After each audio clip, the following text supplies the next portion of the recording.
యొక్క కేంద్ర ప్రభుత్వం 11 సంవత్సరాలు దిగ్విజయంగా పూర్తి చేసుకున్న సందర్భంలో మొదటి నుంచి కూడా వ్యవసాయానికి చాలా ప్రాధాన్యత ఇస్తూ అన్ని రంగాల్లో వ్యవసాయాన్ని అభివృద్ధి చేయడం కోసం వ్యవసాయం ప్రధాన ఉత్పాదక రంగంగా దేశంలో గుర్తించిన ప్రభుత్వం నుండి రైతులకు వ్యవసాయానికి అందుతున్నటువంటి సహకారానికి మేము హర్షిస్తా ఉన్నాం.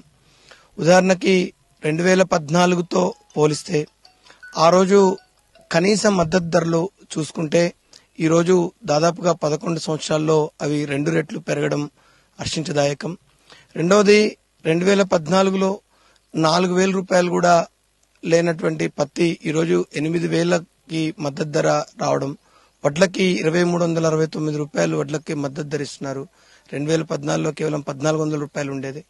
మద్దతు ధర ఇవ్వడమే కాకుండా కేంద్ర ప్రభుత్వం అదే మద్దతు ధరతోటి రైతుల దగ్గర నుంచి కొంటుంది. ఇది చాలా సంతోషించదగ్గ విషయం.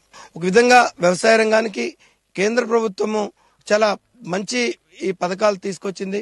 తర్వాత నేషనల్ లైవ్ స్టాక్ మిషన్ ద్వారా అనేక గొర్రెల పెంపకము, పౌల్ట్రీలు, తర్వాత పిగ్గి, ఫిషింగ్ ఇటువంటి వాటి ఒక అభివృద్ధి కోసము సుమారుగా 50% రుణాలు ఒక్కొక్క ప్రాజెక్టులో 50 లక్షల పైన సబ్సిడీని అందించి వాటిని కూడా కేంద్ర ప్రభుత్వం ప్రోత్సహిస్తుంది.